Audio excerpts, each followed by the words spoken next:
Welcome to the galaxy, Commander. I'm here to give you an introduction to the spacefaring life of Elite Dangerous. One of the first things you'll be greeted with is a Sidewinder Mark I. She's not pretty, she's not impressive, but she is cheap. Cheap enough that if you manage to get yourself spaced in one, you'll be handed another one on the house.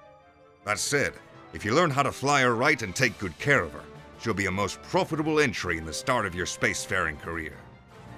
Now, there's a lot of information available to you as a Starship pilot, about everything outside from the sensor panel on your left and inside from the systems panel on your right, and it may all seem a little daunting at first, so we'll just hit some of the basics to get you started.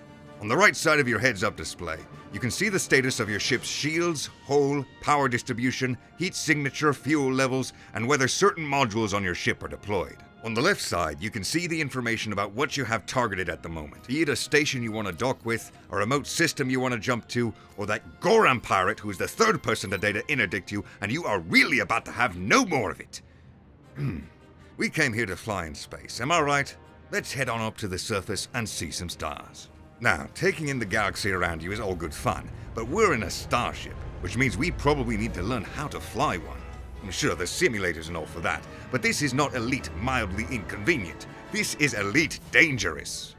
All the same, we'd better make sure we're not going to press any buttons that will make our admittedly throwaway ship randomly explode on the pad. Let's head over to the Functions tab of our Systems panel and turn on our pre-flight checks to make sure we have all the necessary controls correctly bound for a quick jaunt in space. As soon as we press launch, we can see the pre-flight checklist pop up to walk us through the controls we're going to need. If any of the key bindings don't look right to you, go ahead and take this opportunity to change them to something more fitting. Elite is fairly good about using multiple button combinations, allowing you, for example, to use the hat on your joystick for a multitude of various functions, greatly expanding the capabilities that you can have at your fingertips. When you're all set, just work your way through the list and you'll be cleared for launch. Well, this is it, Commander. You're flying your very own spaceship. Now, there are two things you need to know about flying: momentum and thrust. If you disrespect either, you will find yourself splattered on the side of a station wall, or you will find yourself blown to pieces by someone who can outmaneuver you. Fortunately for you, I am going to teach you how to respect both of these fundamental mechanics of spaceflight. Firstly, momentum. Consider yourself blessed that most Starship designers have come up with flight assist software that can manage your thrusters for you. You just tell the computer how fast you want to go by setting the throttle, and it manages the thrusters accordingly. If you're looking to take a walk on the wild side, you can manually disable flight assist and fully embrace the consequences of managing your own momentum in 3 dimensions. Not recommended when you're trying to perform a precision landing at a busy starport, but it is handy for maintaining a course while you get a better look around you, or to throw off a pursuer that is on your tail by making them chase your nose instead. And speaking of chases, that is where thrust comes into play. Your throttle indicator has a small bar to the inside of it that indicates the optimum maneuvering speed of your ship. When your speed is in this range, your ship will turn tighter, which is obviously important in a fight. Your ship will yaw slower than it can pitch, so you should roll and then pitch in the direction that you want to turn. Well, that covers the basics. What now? Well, to be brutally honest, no one else can tell you. This is your adventure. Though, I imagine you're not going to want to putz about this station for the rest of your days, so let's find somewhere else to go. You can bring up your map either in the sensors panel on your left or with the keybind. Now, I shouldn't have to tell you that space is big. Really big. You just won't believe how vastly, hugely, mind-bogglingly big it is. But let's keep things simple. Here we are, LHS 3447, one of many nearby inhabited star systems. Every star system has its own quirks about it, from the sun, suns, or lack thereof at their center, to the factions, economies, and individual stations they possess. You might ask, how do we get to Earth? Well, my intrepid adventurer, Earth is some 70-odd light-years away in the Sol system. Could we plot a course to get there? Absolutely. But remember when I mentioned that the Sidewinder was not impressive? Well, I was not joking, as this is the route that we would have to take in order to navigate our tiny little craft all the way there. If you see where this solid line ends, that is where we run out of fuel and have to find a station to refill, or purchase a fuel scooping device in order to harvest the fuel we need from certain stars that we come across. Needless to say, we are not going to Earth anytime soon. So let's try something a bit closer. The Elevate system. Just a short 4 light years away, we can easily reach that system, so let's plot a course there. Now, on the left side of your HUD, in between your scanner and your targeting information, is your nav compass. The dot in the compass will either be filled or hollow to indicate whether your target is in front of you or behind you.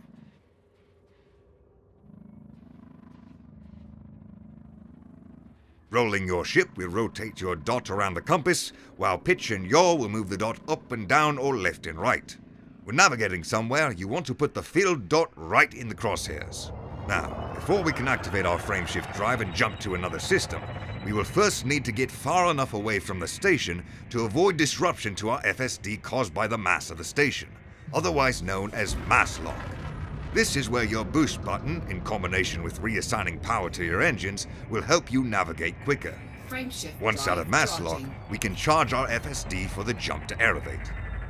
You can see once you've got another system targeted, your fuel level indicator will tell you how much fuel jumping to that system will cost you. The further away your target is, the more fuel it will cost for that jump. Alright, let's punch it. Now, the space between systems that you traverse in hyperspace, referred to by some veteran pilots as witch space, is a strange tunnel of sorts, where the normal rules of the universe don't particularly seem to apply, which you may have noticed if you've been keeping an eye on your speed during this time. Upon arriving at our destination, we'll be immediately dropped in front of the system star. Let's adjust course to head away from the star and look for a place to land among any of the stations that this system might be inhabited by.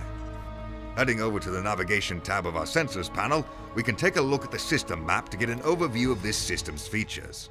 Here we see that Elevate has an asteroid belt around the Sun and a number of planets and stations, including a ringed planet. Asteroid belts and ringed planets, assuming the rings are made of rock, not ice, are where you will find resource extraction sites, popular for both mining and bounty hunting.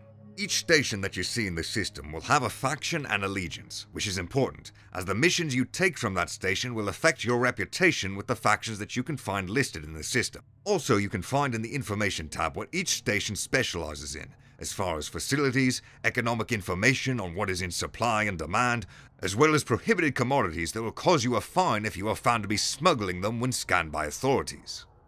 The Russell Ring around Erevet 3 sounds like as good a place as any to stop by, so let's just exit the system map and find Russell Ring on the navigation tab of our sensor panel, locking in the destination. From here, we use our nav compass to set our course and throttle up to traverse the system in supercruise. One key difference between supercruise and normal spaceflight is that the maneuvering speed we discussed previously is replaced by a speed targeting mechanism, designed to accelerate and decelerate your ship at the right times so that you do not undershoot or overshoot your destination. If you set your throttle to the middle of this band, your computer will adjust as necessary without you having to constantly muck about with the throttle input. Once you've reached within 1,000 kilometers of your destination and a speed of less than 1,000 kilometers a second, you'll be able to safely disengage supercruise and drop into the station area. You can see in the targeting screen your distance and speed in comparison to the safe range at which you can disengage. You can force yourself out of supercruise at speeds and distances greater than this, but you'll risk damage to your ship if going too fast, and you will be too far from your destination to travel there at normal speeds. If you want to drop out of supercruise without a destination, you can decelerate to 30 kilometers a second in order to safely disengage in deep space. While navigating to a targeted destination in supercruise, a time to arrival will be displayed based on your current speed. When decelerating to arrive at a destination, you want to keep the time to arrival between 6 to 7 seconds, so that you do not overshoot your target. If you set your throttle to the speed target mentioned previously, your computer will decelerate your ship with the appropriate timing. Planets and other massive stellar bodies can affect your speed, which will increase the time it takes to travel to a destination, so it is recommended not to fly too close on your approaches. Oh dear, it appears we are being interdicted. As you can see in the comms panel in the upper left, I've received a canned text message from my would-be assailer, indicating that there's a NPC behind this attempt. You can at this point either choose to lower your throttle to 0 and submit to the interdiction, or try to maintain your crosshairs inside the escape vector to do just that. When you fill your bar and drain the opponent's, you will evade their interdiction attempt. System authorities, profit-hungry pirates, and other unscrupulous commanders will occasionally try to target you while in supercruise and use their FSD interdiction equipment to force you to drop out to normal space, where they can scan your ship for cargo or contraband, set upon putting unauthorized access ports in your hull with their lasers, or perhaps inquire whether you have heard the word of their Lord and Savior. It is a dangerous galaxy, after all. With this interdiction attempt evaded, we are free to proceed on to our intended destination. Once safely disengaged at the station, we're back to normal flying mechanics, where we can just approach the station and request authorization to dock. This is an important piece of spacefaring etiquette, so pay attention. If you wander into a station uninvited, you will find yourself with a fine, or with a smoldering wreck of metal that was your ship, after station defenses obliterated it for trespassing. To avoid this, we head over to our Contacts tab in the Sensors panel and select the station, opting to request docking. Granted. Once docking authorization is received, we can head towards the mail slot and find our pad for landing. Be mindful of other traffic in the area, as there are some big ships out there, and they won't much care if our insignificant little ship is destroyed after smashing into them. This is important to remember. If your craft is destroyed before you can successfully dock at a station, you will be sent back to the station you started from, which could be a very long ways away. As soon as you enter the station's interior, the nav compass will direct you to your landing pad. Just put the dot on the center of the crosshairs and don't forget to deploy your landing gear. Now, there are two schools of thought when it comes to landing a spaceship. Some believe that you should make use of your vertical thrusters while over the pad to gently set your ship down. Others prefer to come to a screeching halt as they slide their ship into their landing pad slot like a glove. In the end, it's your ship, and I won't judge how you fly it. Once docked at the station, we see the familiar interface that we started this short adventure with. One area we have not touched on much is the services available at each starport. Through this interface, we can refuel, repair, reload, check the latest news, and engage in most of the back-end business that occurs in Elite Dangerous. The bulletin board is where you'll find missions that the local faction posts looking for willing pilots to support their efforts. They are generally not the best ways to make credits unless you come upon a community goal mission. The contact section is where you can pay off your fines and bounties, cash in some bounties you have claimed on others, or turn in some war bonds obtained by fighting in conflict zones. The outfitting and shipyard areas are where you can get new equipment for your ship, as well as purchase new ships. Different stations have different ship and equipment availabilities, so you may need to hunt for a station that stocks what you are looking for. Any equipment slot shown with a plus sign next to it indicates that upgrades for that slot are available at the station. The commodities market is the home of the trader, where one hunts for goods in high supply that can be bought for a steal compared to the galactic average, and then taken somewhere else for a profit. As you acquire credits to purchase larger ships with larger cargo holds, trading can become a most profitable endeavor, if but a bit dull at times. You could certainly spice that up by doing some smuggling of illegal or stolen goods on the black market, if you think you can avoid detection by the system authorities, that is. The last area we will touch on here briefly is universal cartographics. This is the area for explorers, those who are driven to venture out to the far reaches of our galaxy, recording scanner data to bring back to civilization for a modest fee, or simply for notoriety and being the first person to lay eyes on a star system or planet. If you're looking to explore the galaxy, you'll want to outfit your ship with discovery scanners to scan any celestial bodies you happen to come across. Now, all these options might seem overwhelming, but if you can manage to pilot a starship across a distance of a couple of light years and land it on a station orbiting a planet that you've never seen before, then I'd say you have what it takes to tackle anything in this galaxy you set your mind to.